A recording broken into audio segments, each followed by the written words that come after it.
राधे राधे। तो मैं प्रत्याशा लता जू और मेरे इस चैनल पे आप सभी लोगों का फिर से एक बार हार्दिक है।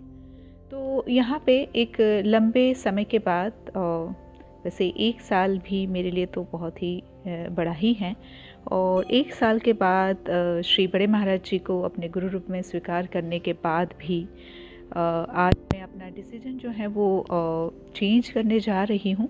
तो ज़रूर इसके ऊपर मेरे जितने भी व्यूवर्स हैं और जो मेरे से प्रेरित होके बढ़ रहे हैं अपने अध्यात्म में, तो उनके लिए ये बहुत बड़ा प्रश्न हो जाएगा, और मुझे लगता है कि वो उनको भी जो है वो कन्फ्यूज़न ही क्रिएट होगा उनके दिमाग में।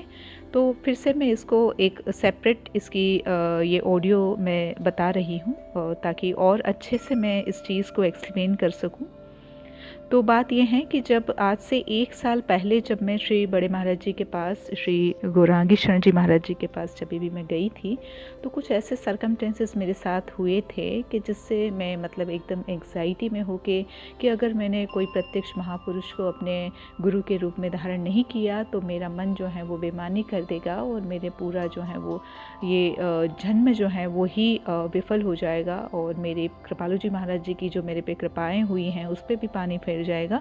तो मुझे ऐसा नहीं करना चाहिए। आज श्री कृपालु जी महाराज जी नहीं है, तो अगर मैं कहीं पे भी अगर गलत मतलब प्रत्यक्ष रूप में नहीं है, तो वो अगर मैं कहीं गलत हूँ तो वो मुझे बताने के लिए नहीं है। तो इसलिए मेरा मन जो है, सभी का मन जो है वो उच्छृंखल होता है, वो कब वो क्या कर डाले किसी को नहीं पता।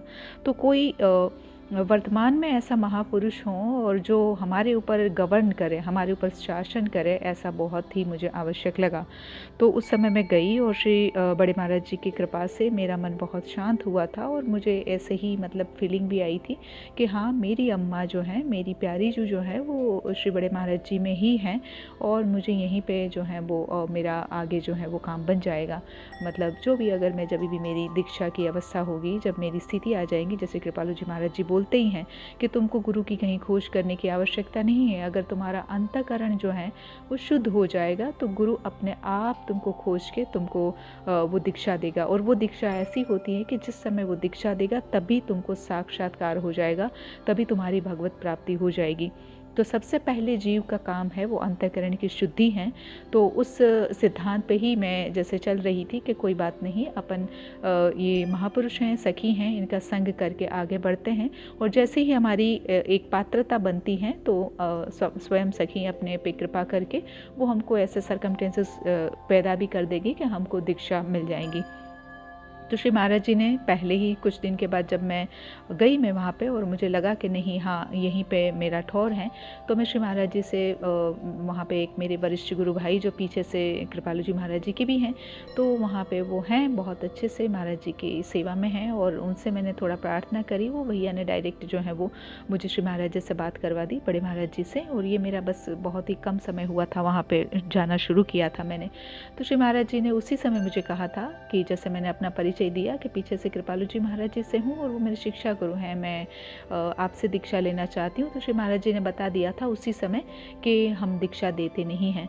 तो मैंने कहा कोई बात नहीं महाराज जी, मैं और भी इंतज़ार कर लूँगी। तो श्री महाराज जी ने उसी समय मुझे बोल दिया था कि आप इंतज़ार भी मत करना। तो जब यही श्री महाराज जी ने स्वयं बता दिया तो फिर मेरी हिम्मत नहीं हुई थी कि कभी भी मैं कुछ भी जाके श्री महाराज जी से कहूँ दीक्षा के विषय में।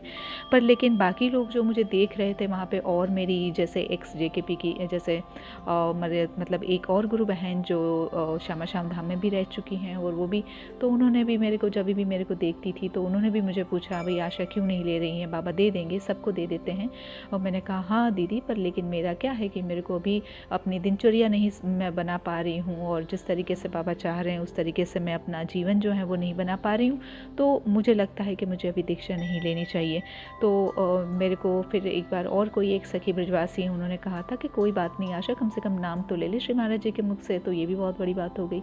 तो मैंने कहा हाँ ये तो हम कर लेते हैं। तो वहाँ पे भी मुझे ऑब्जेक्शन मिला। वहाँ पे भी जो वहाँ पे जो परिकर थे वो श्री महाराज जी के श्रीमुख से मुझे नाम लेने के लिए भी मना कर दिए कि महाराज जी ऐसे नाम भी नहीं देते हैं। पर जैसे ही श्री महाराज जी ने मेरी ओर देखा और मैंने ऐसे मतलब दीन होकर रिक्वेस्ट करी, थोड़ा मैं मतलब रोना भी आया, तो श्री महाराज जी ने फिर मेरे को नाम दे दिया था। तो ये स्थिति बनी थी। तो मैंने कहा कोई बात नहीं, अपन को नाम मिल गया, हम अपना लेते रहेंगे और उसी से हमारी वो स्थिति बन जाएंगी। लेकिन बार बार जब भी मैं वहाँ पे जा रही हूँ तो हर कोई जो है वो मुझे दीक्षा के ही बारे में कहता हुआ मिलता है और दीक्षा के ही बारे में। तो मुझे लगा कि अभी मेरे को भी जैसे इन्फीरियर फील हो रहा था कि अगर मैं नहीं मांगती हूँ तो क्या मेरे पास जवाब है कि मैं भी उपासक हूँ, मैं भी इस लक्ष्य को पाना चाह रही हूँ, पर मेरे को गुरु नहीं बनाना है, ये कैसी बात है। तो एक बार ये सारी चीज़ें मैं श्री महाराज जी से ही क्लियर कर लेती हूँ कि वो मेरे गुरु जी हैं, तो वो कर देंगे सारी बातें मुझे। अगर मैं अभी अधिकारी नहीं हूँ तो बोल देंगे कि कोई बात नहीं, अभी नाम ही करिए आप, है ना। और जैसा भी होगा वो महाराज जी स्वयं हैं, वो सब मतलब अंतर्यामी भी हैं और दिव्य रूप में वो सब कुछ जानते हैं। तो पर लेकिन अभी प्रत्यक्ष रूप में हैं हमारे सामने। तो जैसे प्रेमानंद जी महाराज जी बोलते हैं कि कम से कम एक दरबार ऐसा रखो कि वहाँ पे तुम्हारा कोई भी जो है वो भेद ना हो, वहाँ पे सारी चीज़ तुम बताओ। तो ये अभी कुछ लेटेस्ट ये स्पीच थी श्री महाराज जी की, प्रेमानंद जी महाराज जी की, तो मुझे उसने भी इंस्पायर कर दिया। दूसरा एक और बाबा जो कि गृहस्थ में हैं, वो केवल 8 महीने से ही यहाँ पे उन्होंने जो है वो धामवास लिया है और ऑलरेडी वो बहुत ही अपने संसार की सारी जो है वो उनकी जितनी भी जिम्मेवारी है वो पूरी करके आए हैं। और वो अभी रिसेंटली ही बस कुछ 8-10 दिन पहले ही मेरे ऊपर जो है उन्होंने रेंट में लिया है कमरा, तो उन्होंने भी मुझे इंस्पायर किया। तो मुझे लगा कि ठीक है, तो अभी जब मेरे को बार बार जैसे इस तरीके से इस प्रेरणाएँ मिल रही हैं, तो मुझे भी अपनी बात अपने गुरुजी के पास रख देनी चाहिए। तो मैंने बाकायदा लगभग 1 घंटा लगा के एक लेटर लिखा और उस पत्र में मेरी जो आंतरिक अवस्था है, मन की जो स्थिति है, मेरी जो भौतिक जो व्यवस्थाएं हैं, मेरी जो भौतिक स्थिति हैं, वो सारे स्थितियों का मैंने वर्णन किया। तो मेरा ये वर्णन करने का आशय ये था कि महाराज जी कहीं से, अगर महाराज जी को वैसे जैसे मैं 18 साल से इस तरीके से रह रही हूँ, तो महाराज जी को कहीं इस तरीके से मतलब मेरी इम्प्रेशन ना बन गई हो कि मैं विरक्त हूँ। क्योंकि एक्चुअली मेरा जो है वो कुछ 8-10 महीना जो है वो मेरा गृहस्थ जीवन भी रहा है और आगे भी जो है अगर कोई मेरे को कोई धामनिष्ठ और जो है वो प्रिया प्रियतम का कोई प्रेमी साधक का अगर सहयोग मिलेगा, तो मैं अपने आप को उसलिए भी मैं ओपन रखी हूँ कि मैं उसका जो है वो अपने पति रूप में स्वीकार भी करूँगी और उसके साथ मैं अपना आगे चल के भजन भी करूँगी। तो ऐसा नहीं है कि मैं प्योर विरक्त हूँ। और इसीलिए मैं पहले वाइट कपड़े भी पहनती थी, तो मुझे लग रहा था कि सब लोगों को ये गलत इंप्रेशन जा रही है कि मैं विरक्त की ओर हूँ। तो इसलिए मैंने इसका भी एक तरीके से अपना विरोध प्रदर्शित करने के लिए ही मैंने फिर से कलर कपड़ा पहनना शुरू कर दिया था कि नहीं भाई, आप मत ऐसा सोचो, वो तो सफ़ेद कपड़े मेरे को अच्छे लगते हैं। तो मैं तो कृपालु जी महाराज जी के उधर थी तभी भी, और उसके पहले तो मैं ब्रह्मा कुमारी से भी कभी थोड़ा बहुत मेरा इंटरेक्शन था, तो वहाँ पे भी जुड़ के मैं वाइट कपड़ा मेरे को पसंद था, मैं घर से भी पहनती थी, तो इसलिए मैं पहनती थी। तो मेरी चॉइस का मतलब ये नहीं है कि मैं कहीं से मतलब इस तरीके से बिल्कुल भी विरक्त हूँ। मेरा मन क्या है ये मैं अपने गुरुजी के समक्ष रख दी कि इस तरीके से हैं, और स्पष्ट रख दी, और उसमें मुझे कोई डर नहीं है भाई। अगर मतलब कोई व्यक्ति अपना मतलब एक तय कर लिया है अपनी सीमा, अपने आप को जानता है कि मैं उसी तरीके से आगे अपने लक्ष्य की ओर बढ़ना चाहती हूँ, तो मैंने डिसाइड कर रखा है कि मेरे को भाई कोई इस तरीके का साधक मिलता है तो मुझे उस साधक के साथ में अपना साथ में चलना है भाई वहाँ तक। और मुझे पता है कि मैं अकेले बहुत ही मुश्किलें जो हैं वो मैंने अभी तक जो है अपने माँ के साथ भी और आज तक भी मैंने बहुत सहन किया है, और आगे बुढ़ापा आ रहा है तो मेरी स्थिति ऐसी हो सकती है कि बिल्कुल भी लाचार हो, क्योंकि मेरा वजन इतना ऊंचा नहीं है, ना मेरी ऐसी गुरु शरणागति है, ना मेरी प्यारी जी की शरणागति है कि वो सब मेरा संभाल लेंगी। तो मुझे मेरी स्थिति की पता है, तो उस स्थिति का मैंने वर्णन किया कि ऐसा है। दूसरा, मेरा जो अटैचमेंट, मेरा एक फ्रेंड, उसके बारे में भी मैंने जिक्र किया ही है, तो आप सब लोग जानते ही हैं। तो उसके बारे में भी मैंने महाराज जी को कहा था कि वो मेरा अटैचमेंट है और पता नहीं वो अगर कृपा करे तो टूट सकता है, वरना तो वो भी मतलब एज इट इज़ मेरा कंटिन्यू हो रहा है। मैं थोड़े समय के लिए उससे कट ऑफ होती हूँ और फिर कुछ ऐसे रीज़न बनते हैं कि फिर हमारी बात होती है, और फिर ऐसे मतलब कंप्लीटली मैं कट ऑफ वहाँ से भी नहीं कर पा रही हूँ। तो यही सारी चीज़ों को मैंने कंप्लीटली उस उस लेटर में लिखा था। क्योंकि देखिए, मैं अपने आप को एक साधक मानती हूँ और मुझे लगता है कि साधक के जीवन में क्या चोरी छुपा, वो जो भी है उसकी खुली किताब होनी चाहिए और पूरी दुनिया जाननी चाहिए। मेरे मन में कोई इस प्रकार का कोई छल कपट या कोई ऐसा नहीं है कि मैं कपट वृत्ति रखूँ, अपने मन में कुछ रखूँ और दुनिया को कुछ दिखाऊँ, ऐसा मैं बिल्कुल भी नहीं हूँ। मैं जैसी हूँ वैसे ही मैं पूरी दुनिया के सामने ओपन हूँ, खुली हूँ। और मेरा अंदर की दुनिया और बाहर की दुनिया नहीं दो, मेरी एक ही है। और जो मेरे भी क्लोज़ में है वो सब लोग जानते ही होंगे कि आशा कितनी ही मतलब मुँहफट हैं और किस तरीके से वो अपनी सारी चीज़ों को कैसे भी मतलब एक्सपोज़ भी कर देती हैं। लोग ऐसी चीज़ों को बताने में बहुत कतराते हैं, लेकिन मैं कभी आज तक मेरे जीवन में नहीं कतराई हूँ, ना अपने गुरु को बताने में, कृपालु जी महाराज जी को, ना किसी साधक को। इसमें छुपाने वाली बात ही क्या है? जो चीज़ ओपनली जब जो मेरे घर वालों से लेके जिनसे मेरा कोई कनेक्शन नहीं है, ना बहनों से है, ना भाइयों से हैं, ना कोई भतीजा भतीजी भांजी भांजा, किसी से कोई कांटेक्ट नहीं, वो सब जानते हैं। जिनसे मेरा कोई कांटेक्ट नहीं, उनको पता है मेरी बुआ का, मेरी बेटी का, मेरी बहन का क्या जीवन है, वो कैसे वो जी रही हैं। तो बाकी संसारियों के लिए, जो मेरे से जुड़े हुए हैं और जो भी साधक हैं, उनके लिए क्या छुपाना। तो बिल्कुल भी मेरी कोई भी ऐसी चीज़ नहीं है जो छुपाने वाली हो। तो वो सारी चीज़ें मुझे लगा कि क्योंकि प्रत्यक्ष गुरु अभी हैं हमारे सामने, तो उनको बता देना चाहिए हमको, ताकि उनको पता है कि मेरा भविष्य मुझे किस ओर लेके जाएगा। तो वो अगर मुझे आज्ञा दे देंगे कि भाई अभी आप नाम पे ही रहिए, या वो मुझे आज्ञा देते हैं कि चलिए कोई बात नहीं है, आप दीक्षा ले लीजिए, शरणागति ले लीजिए, और क्या पता शरणागति मंत्र से ही मेरा इम्प्रूवमेंट इतना हो जाए कि आगे चल के मुझे अपना नाम में और प्यारजू की सेवा में इतनी मैं अपना तल्लीन हो जाऊं कि मुझे आगे की मेरी कोई चिंता ही ना रहे भविष्य की। और क्या पता मेरे को विरक्त ही श्री बाबा की कृपा से मैं बन जाऊं पूरी लाइफ टाइम के लिए। तो ये सोच के मैंने उसमें सारी चीज़ें लिखी थी कि मैं अपनी सारी स्थितियों का वर्णन कर दूं, फिर वो उसके ऊपर से मेरे को जजमेंट देंगे और वो जो आज्ञा करेंगे। मैंने बार बार उसमें लिखा था कि मेरी गुरु रूपी माँ, मेरी प्यारी जो मुझे जो आज्ञा करेगी, मैं उसको भले ही बेमनी से, पर लेकिन उसका मैं कटिबद्ध तरीके से मैं एक मतलब वचनबद्ध हूँ कि मैं उस आज्ञा का पालन करूँगी। लेकिन अब उसके बाद जितनी मैंने आशाएं रखी, जितनी मैं भावना दृढ़ करी कि मेरी प्यारी जो अंतर्यामी है ये वो, और उसके बाद जब मैं वो लेटर देती हूँ, मैंने एक शाम को वो लेटर दिया, दूसरे दिन सुबह उसका रिप्लाई लेने के लिए मैं जाती हूँ, तो मुझे मतलब श्री बाबा से डायरेक्टली जब भी मुझे कहा गया कि आप रुक जाओ थोड़ी देर, तो जिन बाबा के हाथ में मैंने लेटर दिया था वो मैंने वेट किया, और वो बिल्कुल अंतरंग है, श्री महाराज जी के परिकर हैं, वो बिल्कुल आश्रम के भीतर महाराज जी की कुटिया में रहते हैं। तो वो जो कह रहे हैं उसमें मैं कोई डाउट या मैं कोई शंका कर ही नहीं सकती हूँ। जब उन्होंने मुझे कहा कि आप और थोड़ा रुक जाइए, तो मैं रुक गई। सब चले गए, फिर भी मैं रुक गई और काफ़ी देर तक रुकी रही। और फिर भी मुझे जब कोई भी बुलावा या कोई भी रिस्पॉन्स नहीं मिला, तो मैं डायरेक्ट जाके उनसे बात करी। तो बहुत ही, अगर मैं कहूँगी ना, तो बहुत रफली मुझे इसका रिप्लाई मिला, और जो मैंने आशा नहीं की थी, मैं जैसे सोच नहीं सकती हूँ, मैं बिल्कुल सरप्राइज़ थी और बिल्कुल अनएक्सपेक्टेड वो चीज़ मेरे साथ हुई कि उन्होंने मेरे को ये पहले से रिप्लाई कर दिया कि नहीं नहीं, आपके लिए नहीं। पर मैंने कहा क्या नहीं?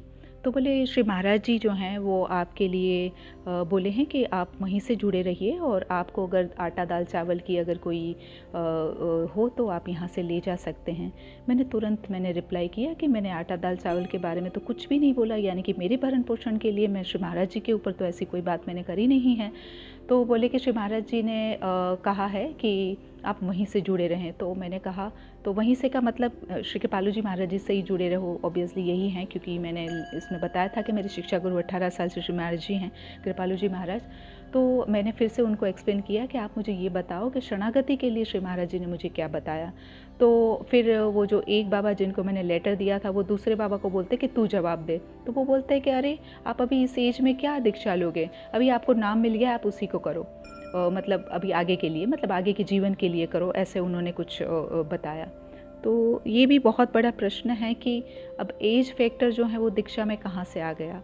मैं जो मेरे को हमेशा लिफ्ट देते हैं, जो बाबा हरियाणा से बिलोंग करते हैं, तो वो बाबा की एज जो है वो 70 के करीब है, या हो सकता है 70 के प्लस में है। तो उनको तो भी दीक्षा मिल चुकी है श्री बड़े महाराज जी से, और वो उनके बराबर उनको फॉलो करते हैं। तो वो गृहस्थ में हैं और उनकी इतनी एज है, मेरे सामने मैं देख रही हूँ, तो मुझे मेरी एज फैक्टर दिखाने का क्या मतलब हुआ, मुझे कुछ भी समझ में नहीं आया। मैं बिल्कुल आश्चर्य में थी, और मैं समझ ही नहीं पा रही थी कि ये हो क्या रहा है। फिर मुझे मतलब दुख तो उस समय बिल्कुल 100% हुआ कि मतलब ये क्या हो रहा है कि जो हम अपनी भावना रख के जा रहे हैं तो ये मतलब क्या मेरा लेटर ही वहाँ तक नहीं पहुँचा है, अगर पहुँचा है तो गुरुजी ने स्वयं मुझे अपने श्रीमुख से कुछ बताने का भी अधिकार ही नहीं समझा, और मैं इतने मन से इतने भाव से ये जो इतने समय से मैं चल रही थी तो वो सब कहाँ लुप्त हो गया, मतलब ये 0/100 कैसे हो गया। तो मुझे इस चीज़ का जो है वो बिल्कुल भी सच में उस समय बहुत शौक लगा था, और मैं फिर तुरंत वो पूरा मुझे पता है कि वो किस मनस्थिति में उस रोड को मैंने क्रॉस करके मैं अपने घर तक पहुंची हूँ। मुझे रास्ते में जो भी लोग मिलते थे मैंने सबसे ये बात करी है, सबका मैंने मंतव्य लिया है। किसी लोगों ने मुझे कुछ कहा, किसी ने मुझे कुछ कहा, सब धामवासी और साधक लोग ही, और मतलब सब गुरु मतलब बहनें भी हैं, कोई उसमें कोई अपनी वरिष्ठ सखियाँ भी हैं जो मतलब कई सालों से धामवास कर रही हैं, 30-40 सालों से धामनिष्ठ हैं। तो ऐसी सखियों से मैंने बात करी जो बहुत ही बिल्कुल रस में डूबे हुए हैं, मेरे वरिष्ठ गुरु भाई बहनों से भी मैंने बात करी। तो सभी लोगों का जो मिल मिला के जो मुझे एक कंक्लूज़न मिला वो यही मिला कि मेरा ऐसा कोई मतलब ऐसा कोई अपराध या ऐसा कोई कर्म तो नहीं मतलब मैं मानूंगी, या तो उन लोगों ने भी मुझे नहीं बताया कि ऐसा कुछ नहीं है कि मतलब क्यों मुझे मतलब कुपात्र समझा गया दीक्षा के लिए, तो ऐसा कुछ नहीं। क्योंकि जब जहाँ पे संसारी गृहस्थ लोगों को भी किसी भी एज में दी जा रही हैं तो उसमें जो व्यक्ति 18 साल से केवल और केवल अपने हरिगुरु के लिए जी रहा है, अपनी प्यारी जी की सेवा के लिए, वो उसी तमन्ना में अपना जीवन वो एक एक सांस निकाल रहा है, और जो यहाँ पे 2010 से यानी कि आज 14 साल से वो वृंदावन वास कर रहा है। बीच में हाँ मैं 6-6 महीने के लिए मम्मी की वजह से थोड़ा वहाँ से भाई लोगों से थोड़ा खर्च का हेल्प हो जाए तो उस हिसाब से मैं चली गई थी गुजरात, पर लेकिन वैसे तो मेरा ये धामवासी ही है, मैं वृंदावन और बरसाना छोड़ के कभी कहीं गई नहीं हूँ इन 10-14 सालों में। तो ये हैं। तो उसके बावजूद जबकि हमको जैसे जगन्नाथ दास जी महाराज, हमको चंद्रशेखर बाबा और ये जैसे बड़े बड़े जो और रसिक महापुरुष हैं उनके, जैसे यहाँ पे भी हमारे जी महाराज जी हो गए, ये हमारे अलबेली शरण जी महाराज हो गए, जो बड़े बड़े महापुरुष हो, ये जैसे यहाँ पे हमारे उधर हमारा बरसाना में अगर हम कहें तो विनोद बाबा जी महाराज, उन सबसे खूब प्रेम मिला है, खूब प्यार मिला है। मैं इस तरीके का तिरस्कार मैं कभी सोच नहीं सकती हूँ। मेरे को आज तक किसी संत के दरबार में बस प्रेम प्रेम प्रेम ही मिला है। तो मेरे जैसे जीव के लिए ये बहुत ही बड़ा एक शौक है और बहुत ही बड़ा एक, इसको आप मतलब ये मान के चलिए आघात हैं कि ऐसा कैसे, जबकि मेरा कोई दोष नहीं है। मैंने तो अपने गुरु मान के सारी चीज़ें उनके सामने एज इट इज़ पेश कर दी, तो पेश करना क्या मेरा गुनाह हो गया? और अगर गुनाह भी हो गया तो मेरे गुरुजी स्वयं मेरे को एक तमाचा क्यों नहीं जड़ दिए? मेरे गुरुजी स्वयं मुझे जो है वो कोई भी एक दंड क्यों नहीं दे दिए? इस प्रकार की क्या बात होगी? और कुछ सखी तो मुझे यहाँ तक बोली कि महाराज जी अगर एक को किसी को दीक्षा के लिए अगर मना करते हैं तो वो फिर हमेशा, आप चाहे 10-15 साल बाद भी जाओगे तो आपको मना ही होंगी। अगर उनको देना है तो वो हाँ कर देते हैं पहले से ही। तो यही चीज़ मैंने देखी है। जिन लोगों को भी दीक्षा मिली है महाराज जी ने उनको पेंडिंग में डाला है। महाराज जी ने मेरे जैसे मुझे एकदम साफ तौर पे मना किया था वैसे मना नहीं किया है।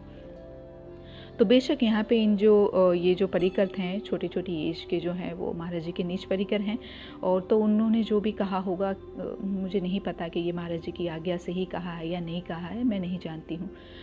पर लेकिन जब उन्होंने कह ही दिया है तो इसका मतलब तो यही हो गया कि मेरे लिए ठीक है। अभी महाराज जी से, श्री बड़े महाराज जी से कोई मेरे को शरणागति मिलेगी, अभी इसकी कोई आशा कहीं से नहीं रही है। और दूसरी बात, ऐसा नहीं है कि मुझे श्री महाराज जी से नहीं मिली है दीक्षा तो मैं बिना दीक्षा के ही मेरा ये जीवन चला जाएगा, या मैं अपनी प्यारी जी की यहाँ पे जाने के लिए किसी एक सखी के अनुगत नहीं होंगे, ऐसा बिल्कुल भी नहीं है। मेरी प्यारी जी ने मेरे लिए ज़रूर कोई ना कोई सखी जो है वो चुन रखी हैं, और जिनके अंडर में होके, जिनके मैं अनुगत होके अपने लक्ष्य की ओर ज़रूर जाऊँगी। और यहाँ हो सकता है कि मैं भावनाओं में आके या कुछ मतलब मैं अपने आप को सीधा साफ तौर पे मैं समझ नहीं पाई और मैंने अपनी भावना बिठाने की कोशिश करी, पर वो जब वहाँ से ही पहले से ही एक्सेप्टेड नहीं था श्री महाराज जी की ओर से, बड़े महाराज जी की ओर से।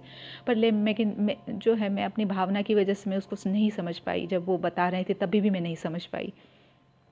तो इसलिए अब कोई बात नहीं है, 1 साल मेरा कोई घाटे का सौदा नहीं है। मुझे बहुत ही आनंद जो भी मेरे को बड़े बाबा की कृपा से मेरे को मिला, मेरी साधना में भी थोड़ी बहुत प्रोग्रेस मैंने महसूस करी, मेरे भौतिक जगत में भी मैंने बहुत सुकून महसूस किया, तो सब बड़े श्री महाराज जी की कृपा से ही हुआ है, तो उसमें नो डाउट। लेकिन आगे के लिए जो है मैं एकदम क्लियर हूँ कि मुझे जैसे श्री बड़े महाराज जी की ओर से जो है वो अभी बिल्कुल भी अपने दिमाग से हटा देना है। मेरे श्री बड़े महाराज जी गुरु जी के रूप में इस जीवन के लिए नहीं है, ये एकदम निश्चित हो गया है।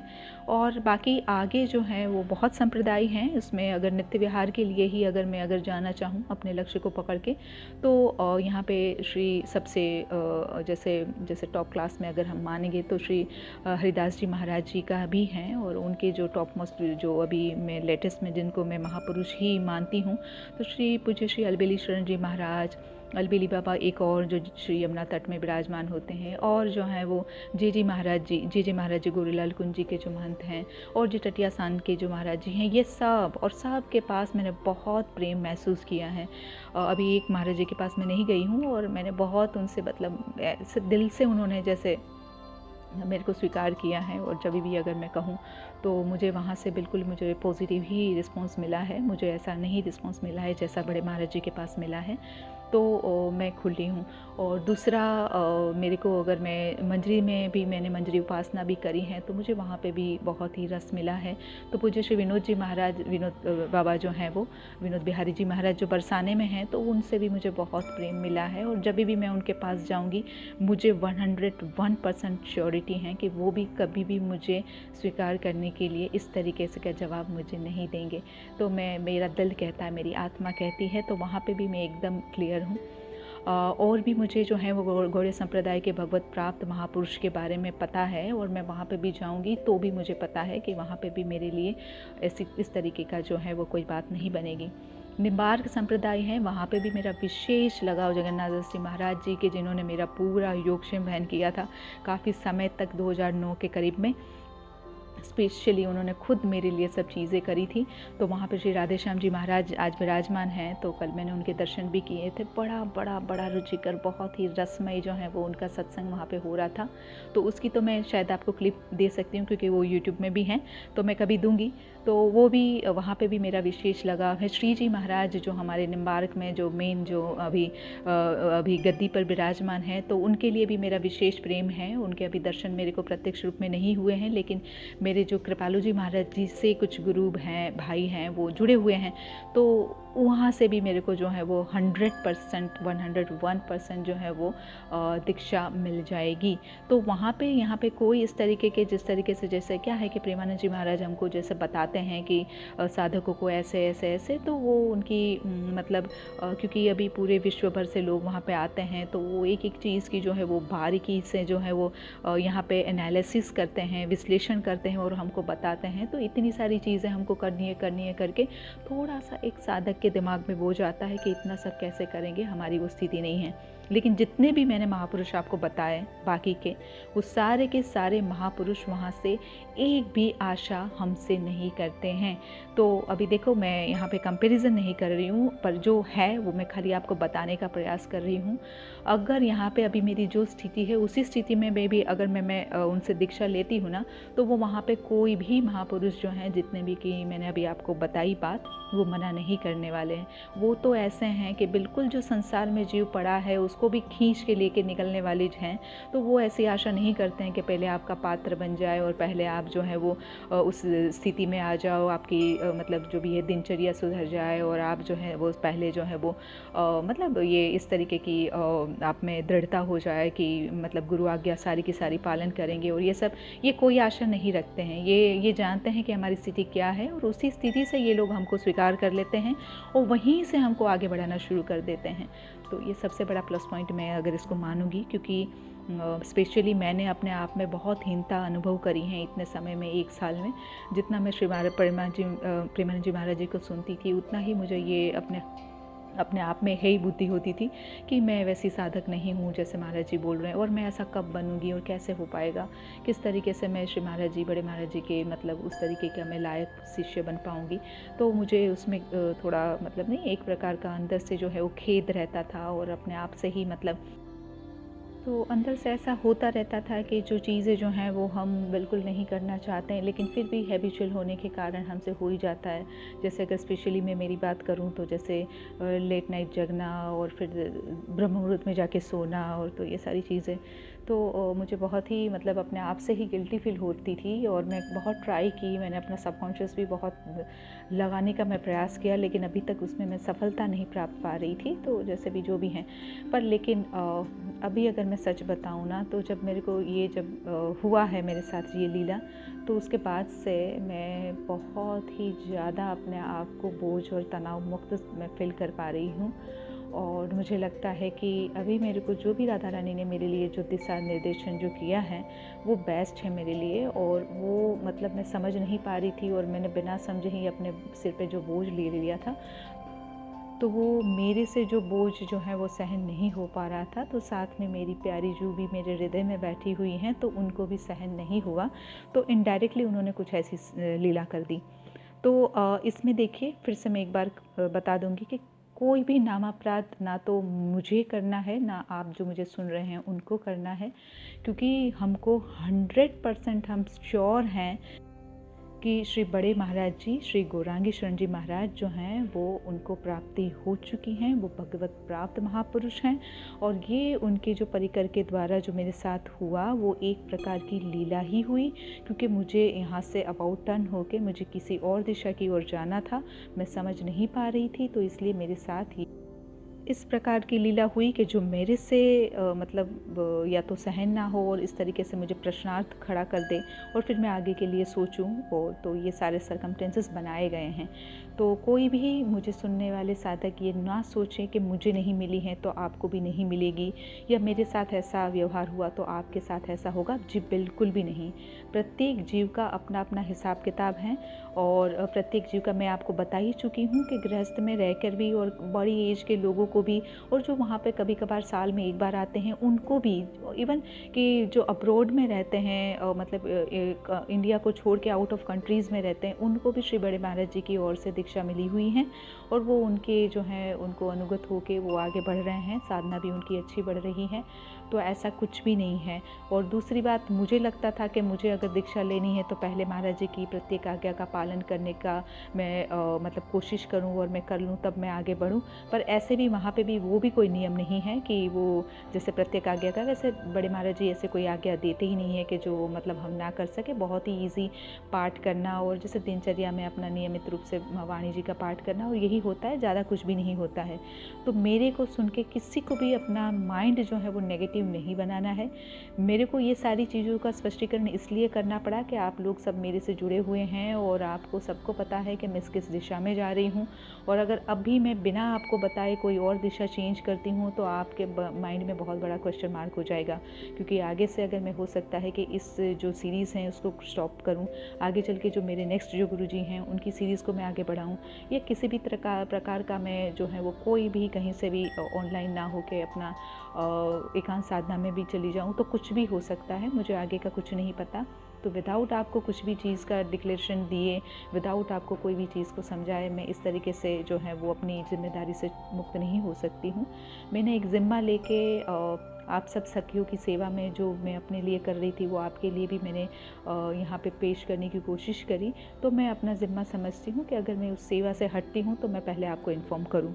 तो इसी के साथ मैं आज इस चीज़ का मैं डिक्लेरेशन भी दे रही हूँ और इन्फॉर्म भी कर रही हूँ कि इस सीरीज़ को मैं अभी नहीं कंटिन्यू करूँगी। ये सीरीज़ हमारी यहीं पे रहेंगी।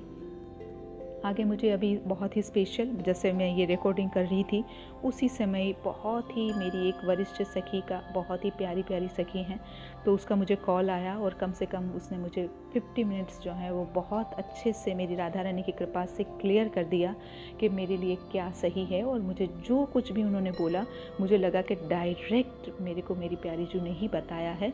तो अगर मैं आपको हिंट दूं तो इस बात के लिए मैं 99.9% श्योर हूँ कि अगर मैं जा रही हूँ तो मैं स्वामी जी की ओर जा रही हूँ, मैं श्री हरिदास संप्रदाय की ओर जा रही हूँ।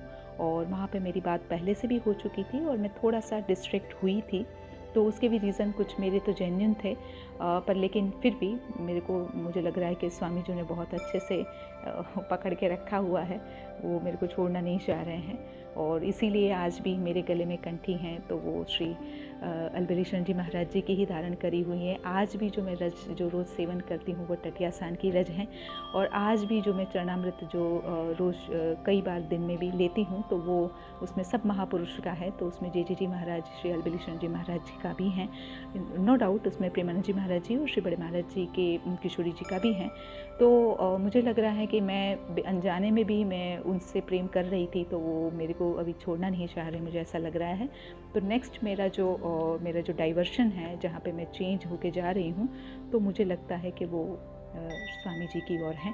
तो मैं अभी इसी ओर जो है वो बहुत ही खुशी से प्रसन्नतापूर्वक अपना ट्रैक चेंज करके मैं मूव ऑन करूँगी। तो इसी के साथ बस आपको जो इन्फॉर्मेशन मुझे देनी थी मेरी प्यारी प्यारी सखियों को मैं दे चुकी हूँ। Thank you so much. Kunj Bihari Shri Haridas.